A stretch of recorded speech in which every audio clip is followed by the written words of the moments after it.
Wind howled through the gaps in the floorboards. She sat on the edge of a bed that wasn't hers, wearing a thin cotton shift that offered no warmth against the bitter Wyoming draft. He stood by the hearth, a broad-shouldered man smelling of wood smoke and pine resin, waiting. When his calloused hands finally met her skin, she flinched.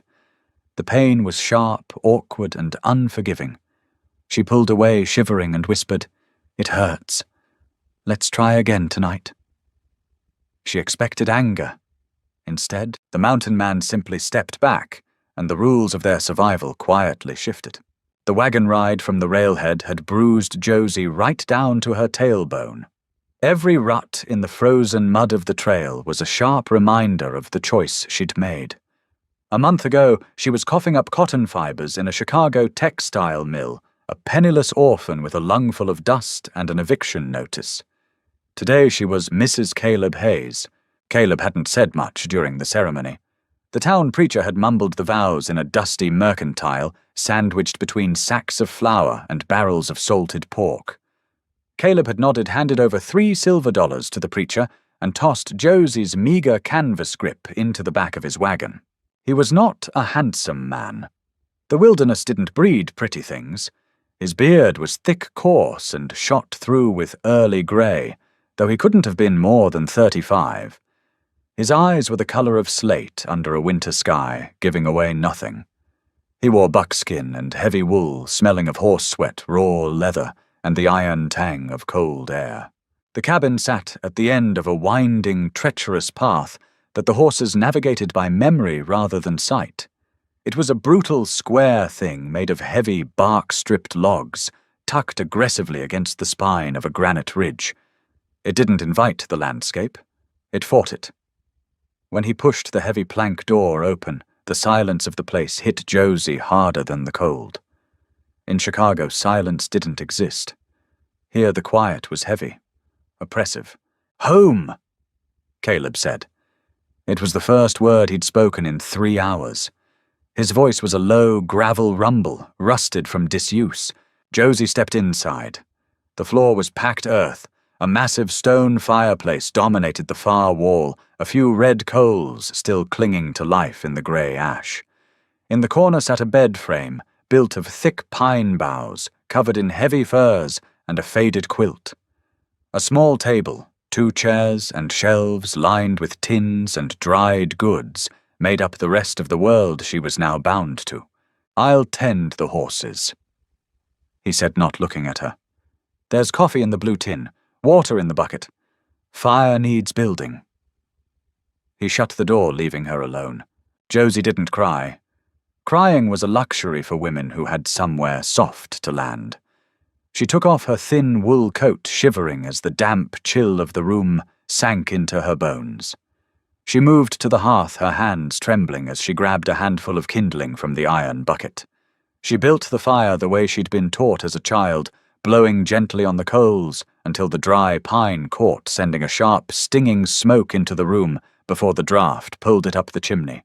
When Caleb returned, the fire was roaring, and a pot of water hung from the iron hook. He stamped his boots on the threshold, knocking off clumps of grey mud. He took off his heavy coat, hanging it on a peg. Underneath, he wore a faded flannel shirt, pulled tight across broad, heavily muscled shoulders. He was a man shaped by labor, not by gyms or vanity. Every movement he made was deliberate, efficient, carrying the heavy weight of a solitary life. They ate in silence. Beans, dried venison, and a piece of hardtack softened in hot water. Josie forced it down. Her stomach was a tight knot of dread. She knew what came next. She wasn't a fool. She had signed the marriage contract. He had paid her train fare. He was providing the roof and the fire. She was expected to provide the rest. When the plates were scraped clean, Caleb stood. He moved to the door, slid the heavy iron bolt into place with a definitive clack, and blew out the oil lantern on the table. Only the firelight remained, casting long, dancing shadows against the rough-hewn logs. "You can wash up behind the screen," he said, gesturing to a burlap sheet strung across the corner of the room. Josie nodded mechanically. She retreated behind the burlap, stripping off her dusty travel dress with numb fingers. The air was freezing against her bare skin. She pulled on her thin cotton nightgown, feeling small, fragile, and utterly out of her depth. This wasn't a romance novel. There was no sweeping music, no gentle seduction. There was only the cold, the fire, and the massive stranger waiting for what was his. She stepped out. Caleb was sitting on the edge of the bed. He had taken off his boots and shirt. His chest was a road map of scars, some thin and silvery, others thick and jagged. He looked up at her. For a fraction of a second she thought she saw a flicker of hesitation in his slate eyes, but it was swallowed quickly by the stoic mask he wore. He pulled back the furs. "Come here." Josie walked toward the bed like a condemned woman walking to the gallows. The floor was freezing beneath her bare feet. She climbed onto the mattress. It was stuffed with dried grass and rustled loudly in the quiet room. Caleb reached for her. His hands were impossibly large, the palms rough as sandstone. He wasn't rough exactly, but he wasn't gentle either. He was a man performing a necessary task. When his weight shifted over her, the panic Josie had been holding back finally broke. Her chest tightened. She couldn't breathe. When he tried to push further, her body locked up in absolute, unyielding terror. The friction was sudden and abrasive. A sharp, burning pain tore through her, raw and jarring. She gasped a jagged sound that tore through the quiet cabin, and her hands reflexively flew up, pressing flat against the hard wall of his chest to push him away. She turned her face into the rough wool of the blanket, a single tear slipping hot and fast down her cheek. "It hurts," she whispered, her voice shaking violently. She swallowed hard, trying to summon the duty she owed him. She squeezed her eyes shut. Let's try again tonight. Later. Please." She braced herself. In the city, men who were denied what they had paid for responded with fists. She waited for the strike. She waited for the anger, the demands, the cruel reminder of her place. The strike never came. The heavy weight shifted off her. The bed creaked as Caleb sat up. He didn't sigh. He didn't curse. The silence stretched out thick and heavy, punctuated only by the crackle of the fire. Josie cautiously opened one eye. Caleb was staring down at his own rough hands, bathed in the orange glow of the hearth. He looked over his shoulder at her. She was curled into a tight ball, her knuckles white where she gripped the blanket to her chin. He didn't speak. He reached down, grabbed the heavy wolf fur from the foot of the bed, and pulled it up, covering her shivering form, up to her neck. Then he stood, walked over to the chair by the dead lantern, and sat down. He watched the fire. She watched him. The patience of the mountain man had just shifted. He realized in that quiet, broken moment that he hadn't bought a wife. He had brought home a frightened animal. And you don't break a frightened animal by forcing it to heel. You sit in the dirt with it until it realizes you aren't holding a knife. Morning arrived not with a gentle dawn, but with a biting grey light that sliced through the frost-rimed windows. Josie woke to the sharp thwack of an axe outside. The cabin was freezing, the fire having died down to grey embers overnight. She was alone in the bed. Caleb's side was perfectly made, as if he hadn't slept there at all. Outside, Caleb was in the yard, stripped down to his thermal undershirt, despite the freezing temperature. Steam rolled off his broad shoulders with every swing of the heavy splitting maul. Wood splintered perfectly under his strikes. He was a machine entirely in his element. Josie stepped away from the window, pulling her thickest wool skirt and high-collared blouse over her aching body. She needed to make herself useful. The contract of their marriage might have stalled in the bed, but she still had to earn her keep. She coaxed the embers back to life, then turned to the meager pantry. Flour lard salt. She had made biscuits 100 times in a Chicago boarding house. But a cast-iron wood stove was a beast of iron and fire possessing no predictable temperament. She mixed the dough, cut the biscuits with a tin cup, and shoved the blackened iron sheet into the oven compartment. 10 minutes later, the acrid smell of burning flour filled the cabin. "No, no, no!" Josie muttered, grabbing a rag and yanking the iron sheet out. The bottoms were charred black, the top still doughy. She dropped the hot sheet onto the stove top with a clatter, searing her thumb against the hot iron. She hissed in pain, sticking the burned digit into her mouth, just as the heavy cabin door swung open. Caleb stepped in carrying an armful of split logs. He kicked the door shut, dropping the wood into the iron bin with a thunderous crash. His slate eyes scanned the room, landing on the smoking pan of ruined biscuits, then moved to Josie. She stood frozen eyes wide with apprehension.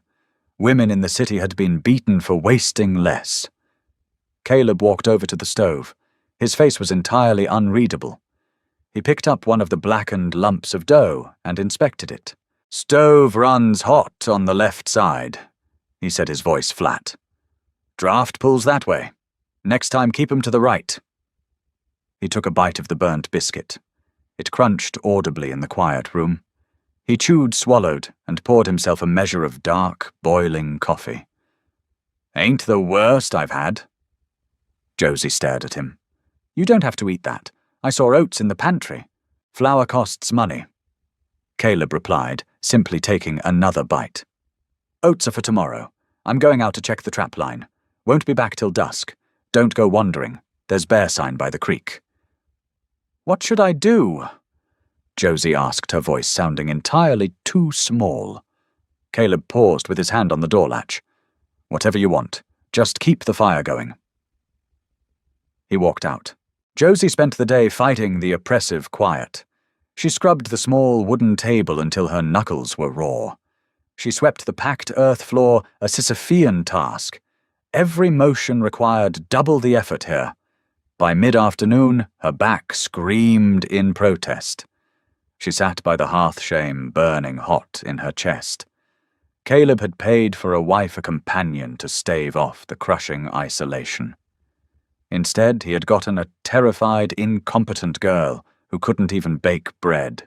When the sun dipped below the tree line, she heard the crunch of boots outside. The door opened, and Caleb stepped inside, bringing the cold with him. He carried 2 dead rabbits by their hind legs, dropping them onto the washstand. "Stew smells good," he said, noting the pot of soaked beef and potatoes she'd managed to assemble. "I tried to keep the heat to the right," Josie offered defensively. Caleb just nodded, scrubbing his bloody hands with lye soap. They sat at the table to eat. The silence wasn't suffocating like the night before. It was just quiet. Caleb ate 3 bowls of stew, wiping his plate clean. When he was done, Josie stood to clear the dishes. "Leave 'em," Caleb said. Josie froze. Her heart gave a sudden hard thump against her ribs. Leave them. It was night. He was calling the debt. She swallowed hard, summoning the duty she owed him. "It hurts.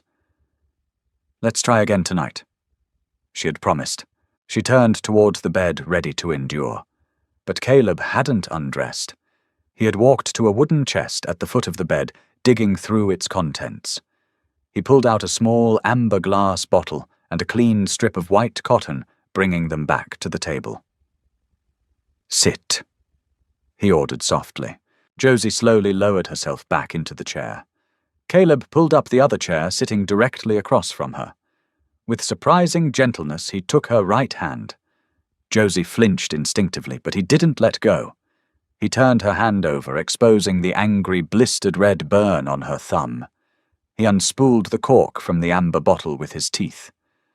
The sharp smell of witch hazel filled the air. "Gonna sting," he murmured. He pressed the wet cloth to her burn.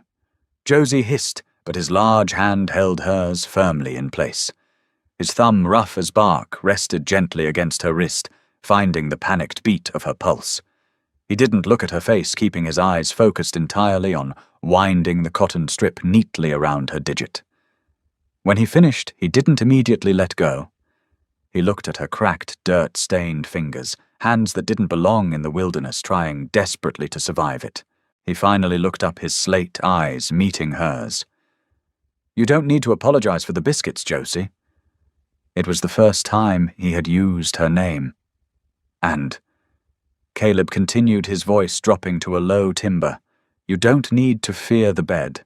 Not tonight. Not tomorrow. Not until you're ready. Josie stared at him, her breath hitching. But the contract. You paid. I paid for a wife. Caleb interrupted, gently releasing her hand and standing up. Not a prisoner. Out here the mountain kills you if you don't trust the person holding the rope. We got to build the rope first. He picked up the dead rabbits and walked toward the door. I'll be in the shed. Go to sleep, Josie. The door clicked shut. Josie sat at the table alone, staring at her neatly bandaged thumb. For the first time since leaving Chicago, the tight band of panic around her chest loosened just a fraction. The first snow fell 3 weeks later. It didn't drift down in gentle, poetic flakes. It drove hard horizontally across the valley, a wall of white fury that erased the tree line and boxed them inside the cabin. In those 3 weeks, the rhythm of their life had changed. The tension of their wedding night hadn't vanished entirely, but it had morphed from terror into a strange, watchful curiosity. Caleb had kept his word. He slept in the bed with her, but he stayed on his side, a massive, unmoving wall of heat in the freezing darkness. He never demanded. Instead, his patience manifested in a different kind of intensity. He watched her.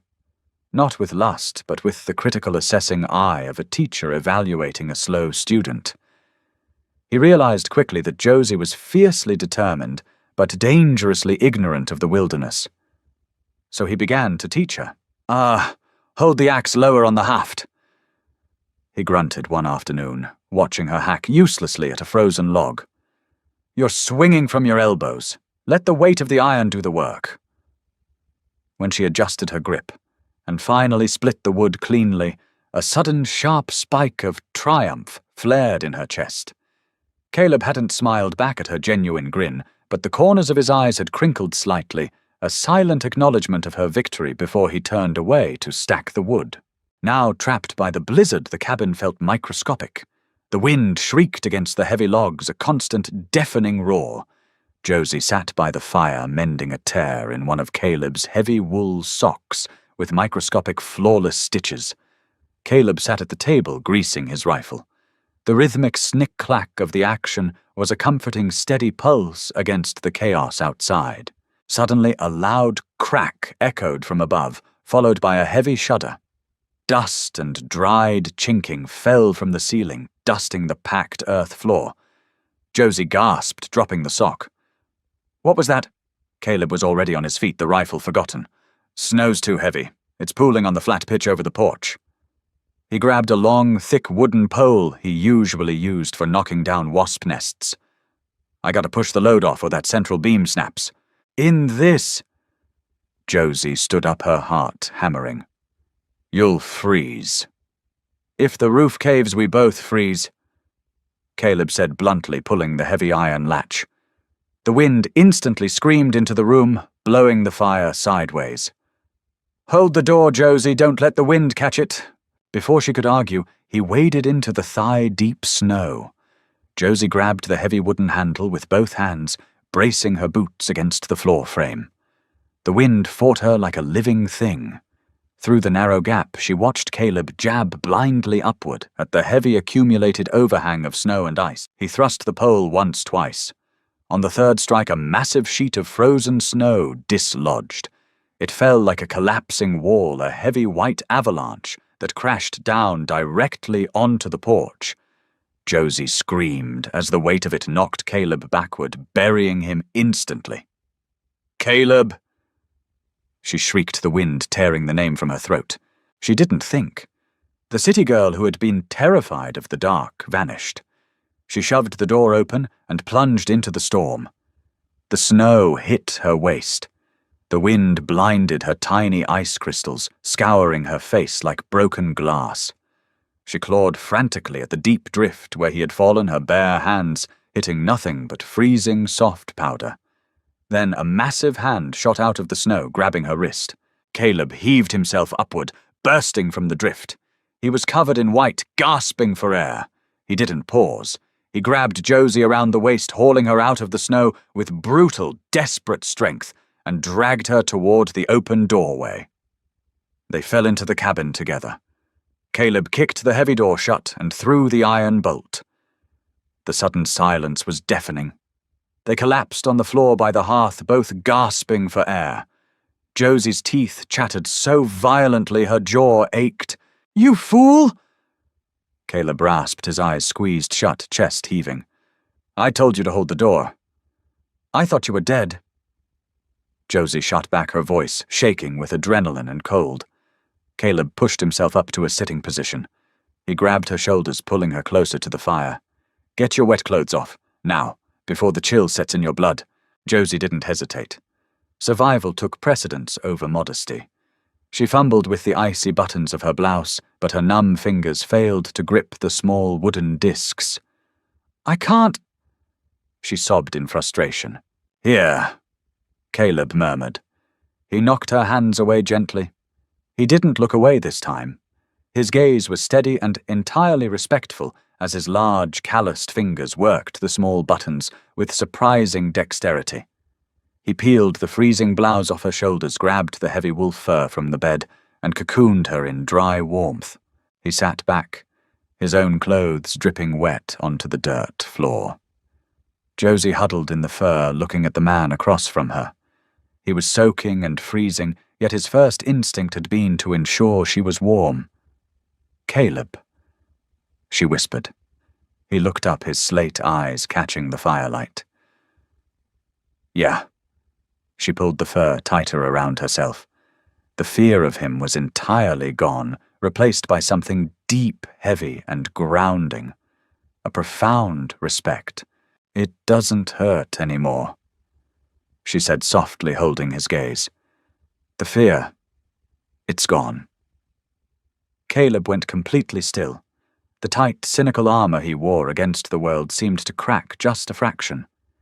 He didn't smile, but his expression softened, the harsh lines around his mouth relaxing. He reached out his rough, cold hand, gently brushing a damp lock of hair from her cheek.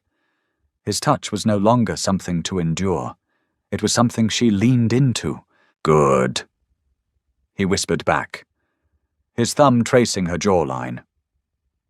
"Because it's a long winter, Josie, and I'm tired of sleeping on the edge of the bed." She gave a small, breathless laugh, reaching up from beneath the furs to cover his hand with hers. The storm outside raged on, screaming against the logs, but inside the long thaw had finally begun. The storm blew itself out 3 days later, leaving behind a silence so absolute it rang in the ears. The cabin was buried to the bottom of the window frames in a seamless, blinding sea of white. Inside, the temperature was a constant battle between the iron stove and the drafty chinking. But the real shift had already happened. The geography of the small room had fundamentally changed. The first night after the roof collapse, Caleb had stripped out of his soaking thermal shirt and hung it over a chair near the hearth. His skin was pale in the firelight, the map of scars stark against the heavy muscle of his back. Josie had sat on the edge of the mattress, the heavy furs wrapped around her, watching him. Before, the sight of his bare chest would have sent a spike of panic straight through her lungs.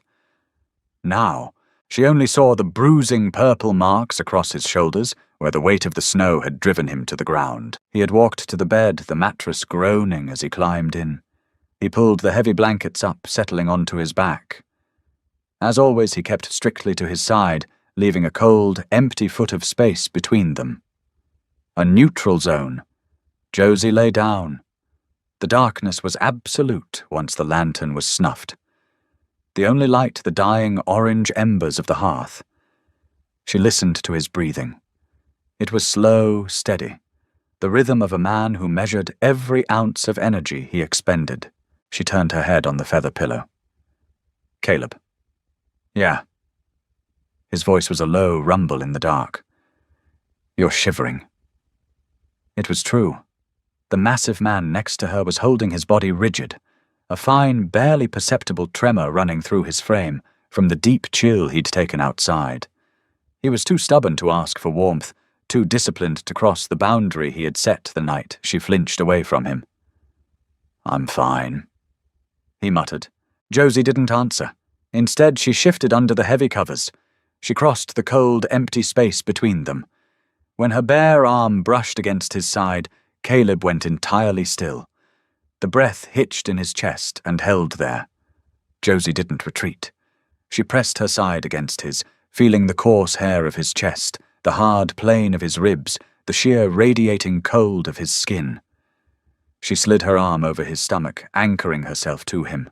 "Josie," he said, and for the first time his voice held a note of warning, a heavy, fraying restraint. "Don't do that unless you mean it. I ain't made of stone." "I know," she whispered. She pressed her face against his shoulder. He smelled of wood smoke, old wool, and the clean, sharp bite of winter. He was solid. He was safe. Caleb let out a long, ragged exhale. The rigid tension in his body broke. He turned toward her, his large arm coming around her waist, pulling her flush against him. The difference in their size was staggering. He could have crushed her, but the hands that gripped her were careful, deliberate. When he finally kissed her, it wasn't the clumsy transactional collision of their wedding night. It was slow tasting of chicory, coffee, and salt. His hand moved up to cup her jaw, his calloused thumb stroking the soft skin behind her ear. There was no sweeping romance, no flowery declarations of undying love. They were two pragmatic people who had lived brutal lives finding shelter in each other. When he moved over her, the memory of her previous pain flared, briefly making her muscles jump. Caleb felt it instantly. He stopped. He braced his weight on his forearms, looking down at her in the dim, shifting light. His slate eyes were searching, reading the tension in her face. "I won't hurt you," he murmured, his voice rough. Not ever. He didn't wait for her verbal permission. He read the slow, deliberate nod of her head, the way her hand slid up his arms to grip his shoulders. He took his time. The mountain man who chopped wood with the mechanical efficiency of a steam engine was agonizingly patient in the dark. He learned the shape of her, and he gave her the time to learn the weight of him. When it finally happened, there was no sharp, tearing agony. There was only a heavy, consuming heat that chased the last of the winter chill from her bones. Josie gasped her hands, digging into the scarred muscle of his back, anchoring herself to the only solid thing in a world made of ice. She didn't cry. She didn't flinch. She pulled him closer, matching the rhythm he set, finding a strange, fierce strength she didn't know she possessed. Afterward, they lay tangled in the heavy furs. The fire popped, sending a shower of sparks up the chimney. Caleb's chest rose and fell against her cheek. His hand was resting heavy and warm on her hip. "You did good, Chicago," he murmured into her hair. Josie closed her eyes, a slow, profound smile curving her lips in the dark. The transaction was dead. The marriage had finally begun. February bled into March. The brutal, unforgiving cold lost its sharpest teeth, replaced by a damp, creeping chill. The snowpack began to rot from the bottom up, turning the frozen world into a treacherous landscape of slush, hidden ice, and deep, sucking mud. Food was low. The root cellar held nothing but a few shriveled potatoes and half a sack of flour. The salted pork was gone. They had been eating thin rabbit stew and cornmeal mush for 10 days. Caleb was restless. The trap lines were yielding nothing but frozen, mangled bait. "Deer are moving down from the high ridges," Caleb announced one morning, staring out the frost-streaked window at the grey sky. Looking for the first shoots under the snow. "I'm going out." He took his heavy sharps rifle, a handful of brass cartridges, and his skinning knives. "Don't expect me by dark. If I get one, it'll take time to dress and drag." Josie nodded. She no longer felt the biting panic of being left alone. She knew the cabin's rhythms now. She knew how to coax heat from damp wood, how to keep the water bucket from freezing solid, how to load the scattergun that hung over the door. The day dragged. The drip, drip, drip of melting snow off the eaves was a Chinese water torture of monotony. By late afternoon, the sky bruised purple, and the temperature plummeted, freezing the slush back into jagged, ankle-breaking ice. Josie was at the stove boiling water for coffee when she heard the sharp, distant crack of the sharps. It echoed off the granite walls of the valley, rolling like thunder. She paused the iron kettle in her hand. One shot. A clean kill. Caleb never missed. An hour passed. Then two. The sky turned black. The wind picked up howling through the pines. Josie lit the lantern and set it in the window. A beacon. She paced the small floor, the familiar dread beginning to curl in her gut. He had said he might be late, but he hated navigating the treacherous ridge path in the dark. Finally, the crunch of heavy boots sounded outside. But the rhythm was wrong. It wasn't the steady ground-eating stride of Caleb Hayes. It was dragging, stumbling. Josie threw the bolt and yanked the door open. Caleb fell through the doorway, collapsing onto the packed earth floor. His coat was covered in mud and snow, but it was the blood that stopped Josie's heart. It was everywhere. Smeared across his chest, soaking the thigh of his heavy wool trousers, pooling dark and wet on the dirt. "Caleb!" she screamed, dropping to her knees beside him. He was breathing hard, his face pale and slick with sweat. He gripped the doorframe with a bloody hand, trying to pull himself up. "Close it!" he rasped, coughing violently. "Bolt it!" Josie slammed the door shut, throwing the heavy iron bar into place. She turned back to him. "Where are you hit? Did the rifle misfire? What happened?" "Not me," he ground out. He reached down, gripping his thigh. The fabric was shredded. Deep, parallel gouges tore through the wool and into the meat beneath. "Cat!" A mountain lion. "Got the deer," Caleb grunted, letting Josie help him drag his massive weight toward the chair by the fire. He fell heavily into the wood, his head rolling back. Gutted it. Was dragging the quarters back. Cat must have been tracking the blood trail. Dropped out of a pine. Didn't even hear it. He winced, his breathing shallow. "Got my knife into its ribs. It ran off, but it took a piece of me with it." Josie's hands shook as she grabbed his heavy boot, working the laces to slide it off, then carefully rolling up the shredded trouser leg.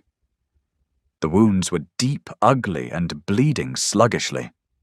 "I need to clean this. I need to boil water," she said, her voice rising an octave in panic. "Josie," Caleb said sharply. The command in his voice cut through her panic.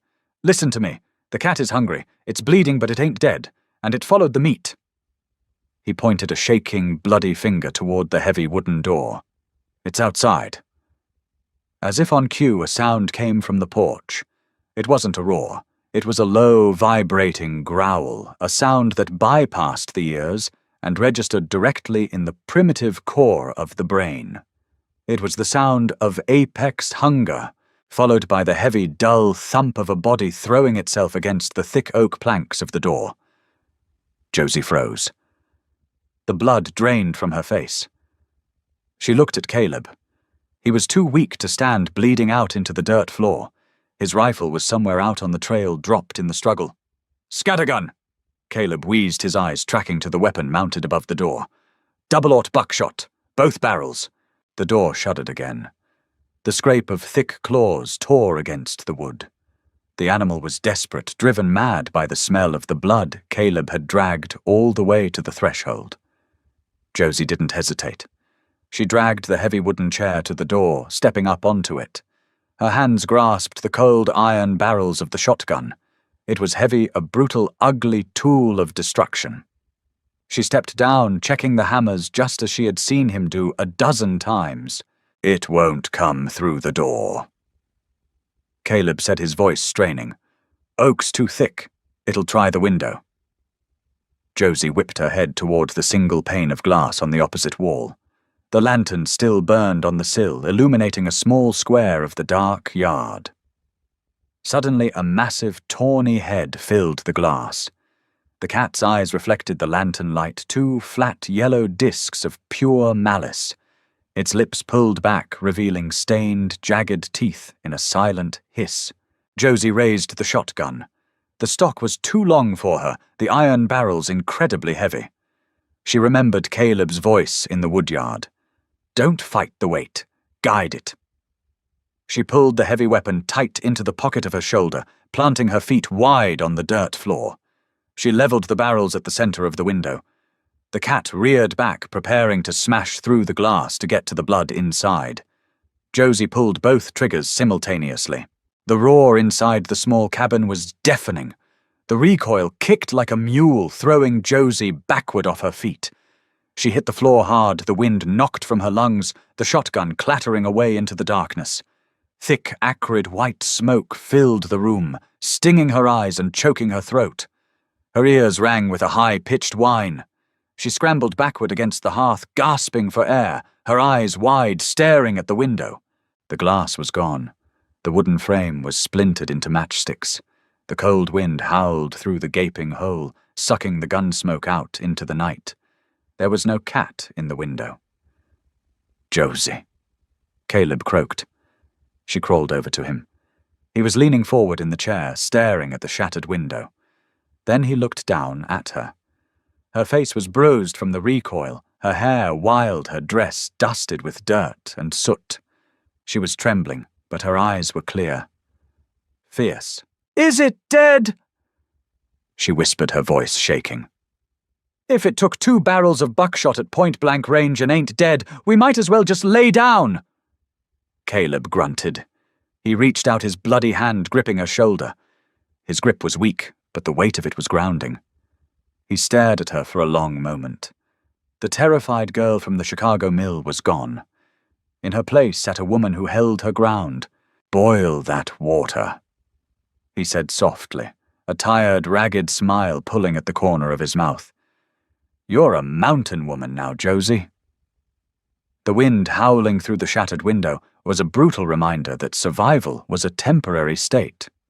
Josie dragged a heavy canvas tarp from the corner, hammering it over the empty frame with the flat of a cast-iron skillet to block the freezing draft.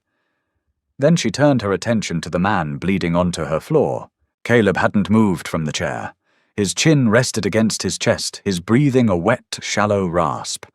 The adrenaline that had kept him upright was gone, leaving behind a massive, failing body. Josie moved with a cold, mechanical efficiency. Panic was a luxury she couldn't afford. She threw 2 fresh logs into the stove, stoked the embers, and set a large iron pot of snow to boil. While it melted, she took stock of what she had to work with. A bottle of harsh corn whiskey. Half full, kept on the top shelf for toothaches. Carbolic soap, lye-heavy and vicious on raw skin. A bone-handled skinning knife, cleaned but still smelling of iron and grease. Her sewing kit, heavy cotton thread and thick steel needles meant for denim and canvas. She laid the items out on the table under the lantern light. She carried a bucket of the boiling water over to Caleb, grabbing a clean linen towel. "Caleb." She set her voice sharp. She slapped his cheek lightly. "Caleb, open your eyes. You have to help me get your trousers off." His eyelids fluttered, slate eyes glassy and unfocused. He let out a low groan, his hands gripping the arms of the wooden chair as he forced himself to sit up straight. Together they managed to peel the shredded, blood-soaked wool down his leg. Josie inhaled sharply. The gashes were worse than she thought. 4 parallel gouges tore from his mid-thigh down to his knee, cutting deep into the heavy muscle. The blood was dark and pulsing sluggishly. It needed to be closed tonight, or he would bleed out in the chair. She poured a measure of the raw whiskey into a tin cup and held it to his lips. "Drink." He drank it down, grimacing as the alcohol burned its way to his stomach. He coughed, spitting a fleck of blood onto the floor. "Save the rest. You're gonna need it to wash the meat." Josie nodded. She scrubbed her own hands with the carbolic soap until they were red and raw. Then she took the whiskey bottle. "Hold on to the chair." She poured the liquor directly into the open wounds.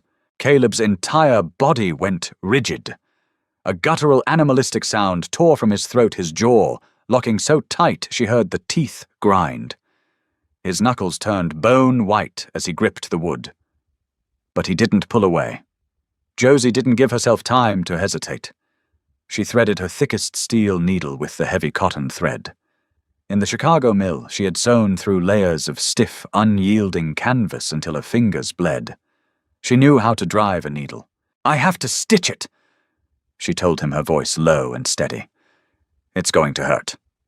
Do it," he ground out, squeezing his eyes shut. "Human skin doesn't yield like fabric. It fights the steel." Josie clamped her left hand down on his heavily muscled thigh, holding the torn flesh together, and drove the needle through the edge of the wound. Caleb flinched a violent jerk of his leg, but she held firm. She pulled the thread tight, tying off the knot. 1. She moved down a 1/4 inch and drove the needle again. The smell of copper, blood, raw whiskey, and sweat filled the space between them. 2. It took 34 stitches to close the 4 gashes. By the time she tied the final knot, her hands were shaking so badly she dropped the needle onto the bloody floor. Caleb was unconscious, his head slumped forward, sweat dripping from the ends of his coarse hair. Josie wrapped the leg tightly in clean, boiled linen strips. She managed, with a strength she pulled from somewhere deep in her spine, to drag and roll his massive dead weight from the chair to the bed. She piled every fur and blanket they owned on top of him. The fever hit 3 hours later. It came on like a freight train. Caleb thrashed under the heavy furs, his skin radiating a terrifying heat. He muttered fever dreams in a voice Josie didn't recognize, a panicked, broken stream of words about snow blood and a man named Silas, who never came back. Josie didn't sleep. She sat on the edge of the bed for 2 days and 2 nights. She forced teaspoons of water between his cracked lips. She laid cold, wet rags across his forehead, changing them the second they grew warm. When he thrashed hard enough to risk tearing the stitches, she climbed into the bed and pinned him down with her own body weight, wrapping her arms around his chest and holding him until the delirium passed. The roles had flipped. The protector was entirely at her mercy. Josie looked at his scarred, brutally strong hands, now lying limp against the quilt. She realized in the quiet depths of the second night that if he died, she wouldn't just lose her provider. She would lose the only person in the world who had ever looked at her and seen something worth saving. On the morning of the 3rd day, the air in the cabin shifted. The oppressive, rotting heat of the fever broke. Caleb lay still, his breathing evening out into a deep, natural rhythm. The deep flush faded from his cheeks. Josie sat in the chair beside the bed, her eyes bloodshot, a hollow, exhausted ache in her bones. Caleb slowly opened his eyes. They were clear, though clouded with exhaustion. He looked at the ceiling, then turned his head to look at her. He didn't speak. He just reached out from under the furs. His hand, weak and trembling, found her knee. He rested his palm there, a silent, heavy weight. Josie covered his hand with her own, dropping her forehead against the edge of the mattress. She finally let herself cry. Not out of fear or pain, but out of the sheer, crushing relief that the man holding her hand was still breathing. April came not with sunshine, but with rain. Relentless driving sheets of water that turned the remaining snowpack into a grey, porous sponge and the ground into a treacherous mire.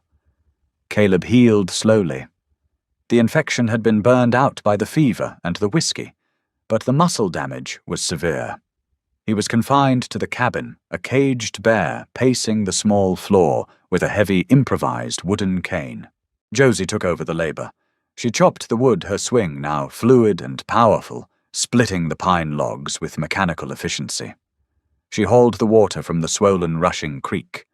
She checked the close-in trap lines coming back with rabbits and the occasional squirrel to keep the stew pot full. Caleb watched her from the porch, leaning heavily against the structural post. He didn't offer advice anymore. He didn't need to. One evening, the rain finally stopped. The clouds broke, revealing a bruised purple twilight.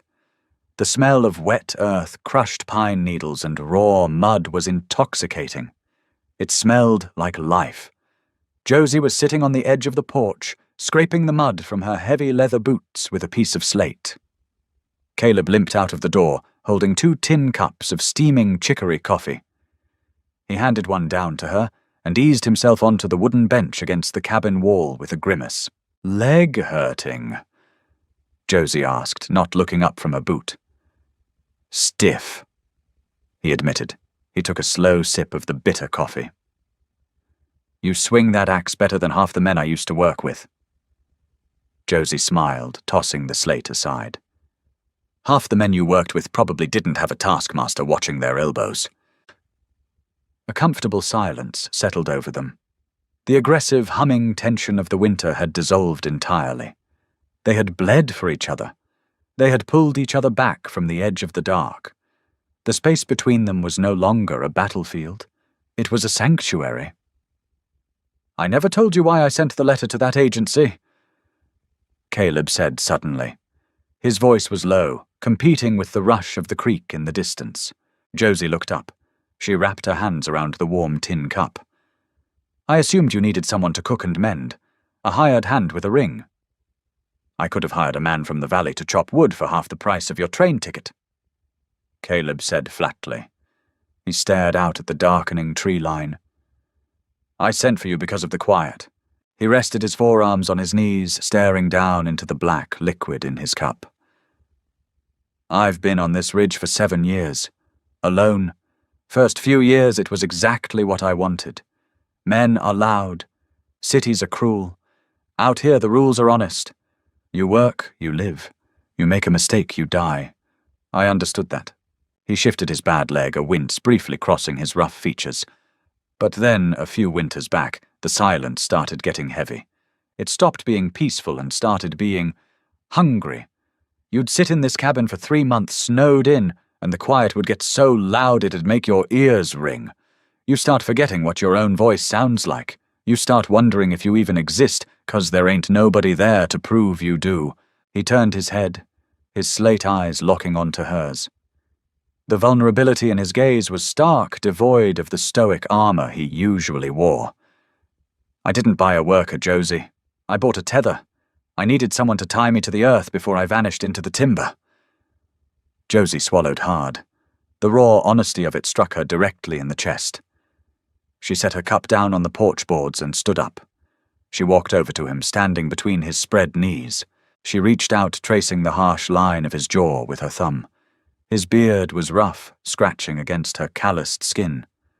"You didn't vanish," she said softly. "You're right here." Caleb reached up, wrapping his large hands around her waist. He pulled her closer, resting his forehead against her stomach. He breathed in deeply, his shoulders dropping as he exhaled. "I know," he murmured, his voice muffled against her rough wool skirt. "I know." Josie ran her fingers through his coarse, thick hair. There was no hesitation left in her touch.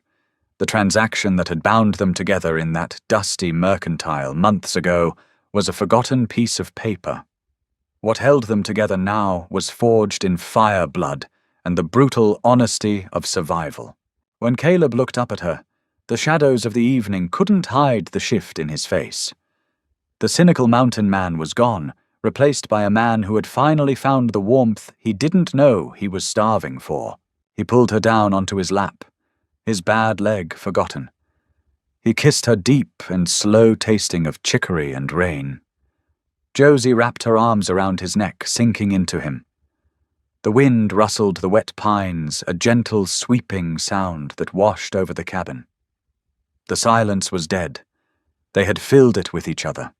By late May, the mountain finally surrendered. The snowmelt swelled the creek into a roaring torrent of white water, and the mud on the switchback trail dried into hard, rutted earth. Caleb's leg was scarred, thick and ugly, but the muscle had knitted back together. He walked with a slight rolling limp, but his strength had fully returned. It was time to go down to the valley. The flour was gone, the coffee tin was scraping empty, and the winter pelts needed to be traded. They loaded the wagon in the cool morning air. Caleb tossed the heavy bundles of rabbit and fox furs into the back. The final item was the mountain lion pelt. It was massive, tanned, soft, with oak bark, the golden fur thick and flawless. It was a trophy, but to Josie it was a heavy, visceral reminder of the blood they had spilled to stay alive. The ride down the mountain took hours. It was the same treacherous, bone-rattling trail Josie had traveled 6 months ago, but the woman on the wagon seat was fundamentally different. She didn't grip the wooden bench in terror when the iron wheels slipped near the drop-off. She watched the shifting timberline with a practiced eye tracking the flight of a hawk, reading the age of the bear sign on the trunks of the pines. When they rolled into the valley settlement, the noise hit Josie like a physical blow. It was just a frontier rail town, a single muddy street lined with false front buildings, a saloon, and a sprawling mercantile. But to ears tuned to the absolute silence of the high ridge, it was deafening. Wagons clattered. Men shouted over the whinny of mules. The sharp mechanical clang of a blacksmith's hammer rang out in the damp air. Caleb pulled the draft horses up in front of the mercantile. He tied off the reins and climbed down, turning to offer Josie a hand. She took it, stepping down into the dusty street. She was wearing the same wool dress she had arrived in. It was faded, patched at the elbows, with heavy thread and clean. But it was her hands that told the real story. They were no longer the soft, trembling hands of a starving city girl. They were calloused, burned, and strong. They walked into the mercantile. The smell of oiled floorboards, stale tobacco, and salted fish filled the air. Behind the counter stood Higgins, the same sweaty, balding man who had mumbled their marriage vows between sacks of grain.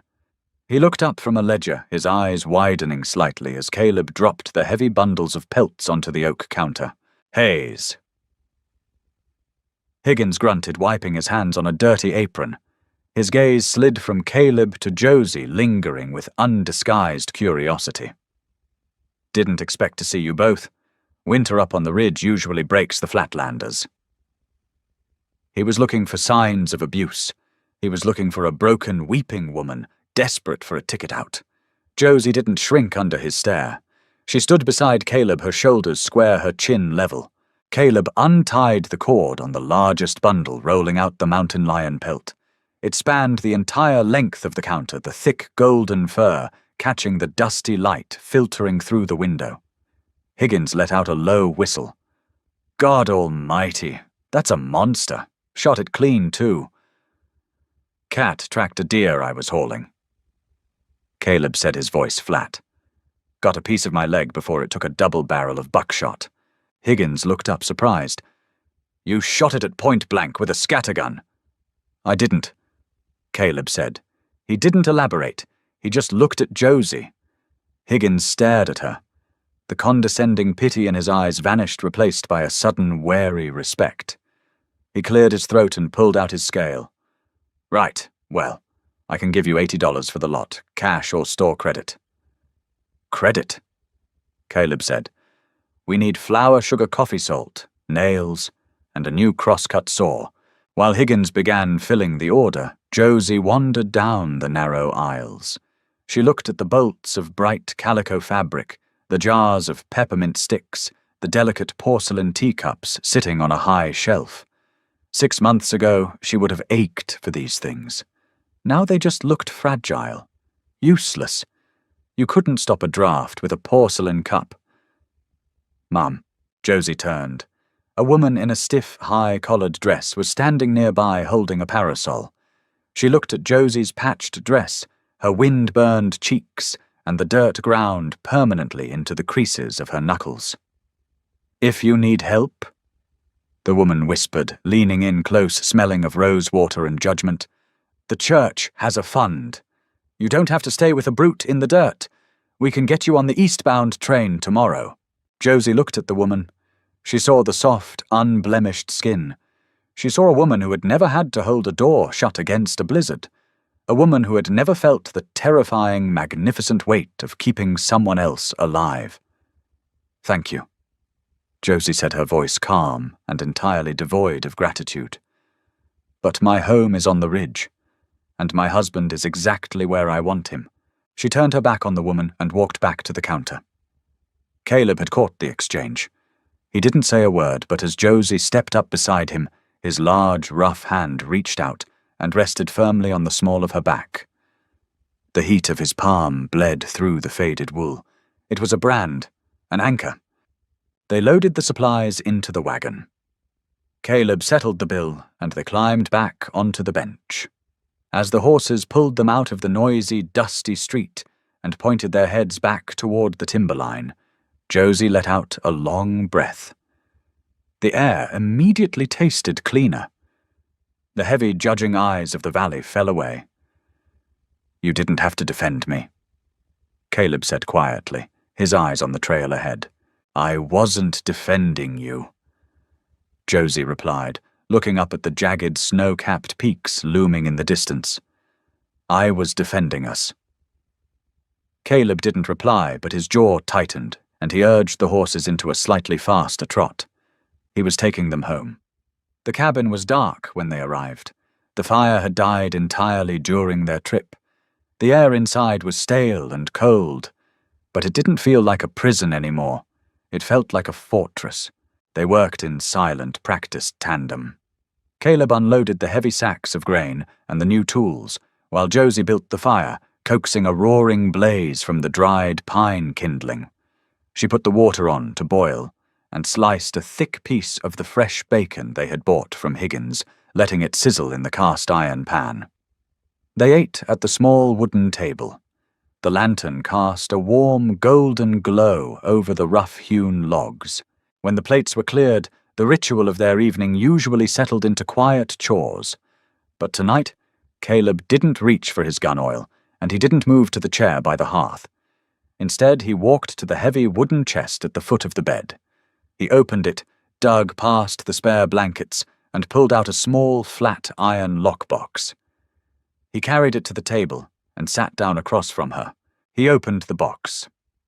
Inside was a stack of greenbacks, the surplus cash from the winter pelts Higgins had bought, and a folded piece of heavy parchment. Caleb took the parchment and laid it flat on the table between them. It was their marriage contract. The signatures at the bottom were rendered in Higgins's sloppy ink. Next, he took the stack of bills and set them beside the paper. Josie stared at the items, her brow furrowing in confusion. "Caleb, what is this?" He looked at her. His slate eyes were entirely stripped of their usual stoic guard. They were open, raw, and terrifyingly vulnerable. "That's $120. Caleb said, his voice a low, rough rumble. "It's enough for a train ticket to anywhere back east, Chicago, New York, and enough to keep you fed and housed for a year while you find proper work." A cold spike of panic hit Josie's chest. The panic she thought she had conquered months ago. "Are you sending me away?" "No." Caleb's answer was immediate and sharp. He leaned forward, resting his heavy forearms on the table. "I'm giving you a choice." He pointed a calloused finger at the parchment. "I bought you Josie. I sent a letter, paid a fee, and you showed up because you were starving and had nowhere else to go. You stayed this winter because the snow trapped you here. You saved my life because you had to." He swallowed hard, the movement visible in his thick throat. "But the snow is gone. The trails are clear. You survived the mountain, and you earned your keep 10 times over."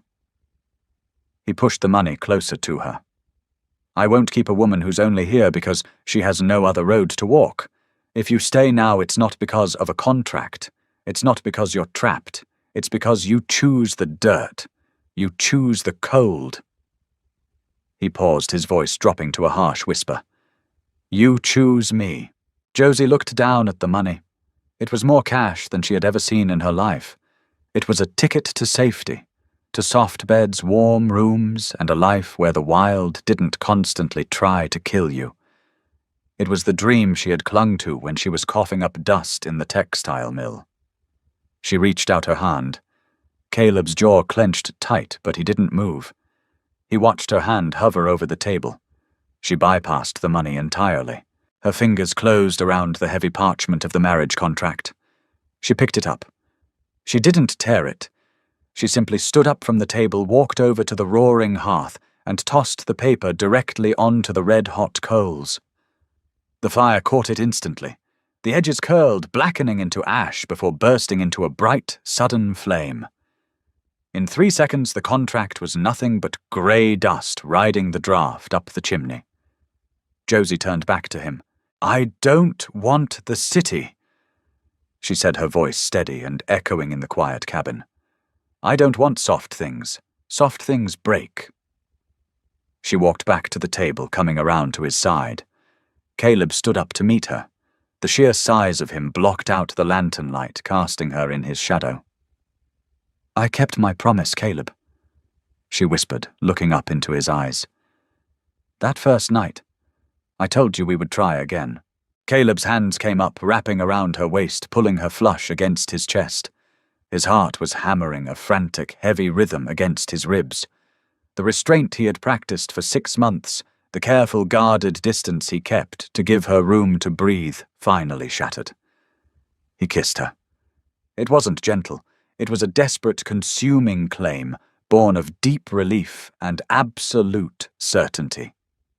Josie met his intensity, her hands tangling in his thick hair, pulling him closer. He lifted her off her feet with effortless strength, carrying her the 2 short steps to the bed. When they fell onto the heavy furs, there was no hesitation, no awkward fumbling in the dark. Every touch was deliberate. Every breath was a shared language they had built in the freezing quiet. When he finally moved into her, the firelight catching the sweat on his scarred shoulders, Josie didn't close her eyes. She kept them open, locked onto his, anchoring him to the present, anchoring him to her. There was no transaction here. There was only the brutal, beautiful reality of 2 people who had stripped away every lie the world had taught them, leaving only iron and bone. Later, deep in the night, the fire burned down to a dull orange glow. Josie lay against Caleb's chest, her ear resting over his heart. Outside, the wind picked up, whistling through the pines, a lonely, restless sound. But inside the cabin, the heavy, suffocating silence of the mountain had been permanently broken. Caleb's arm was wrapped tight around her shoulders, his hand resting heavy and secure against her hip. He pressed a kiss into the crown of her hair, his breath warm in the cool dark. "My wife," he murmured into the quiet. Josie smiled against his skin, closing her eyes. "Always. Love isn't always a fairy tale. Sometimes it's not found in grand ballrooms or sweeping declarations. Sometimes love is built in the brutal cold. It's forged in the quiet moments of survival, in the patience to wait for the fear to fade, and in the sheer grit it takes to stitch a wound and hold the door against the dark. If Caleb and Josie's journey off the bitter edge of the mountain hit you where it counts, hit that like button. Share this story with someone who knows that true loyalty is earned, not bought. And don't forget to subscribe for more deeply grounded human stories from the untamed frontier.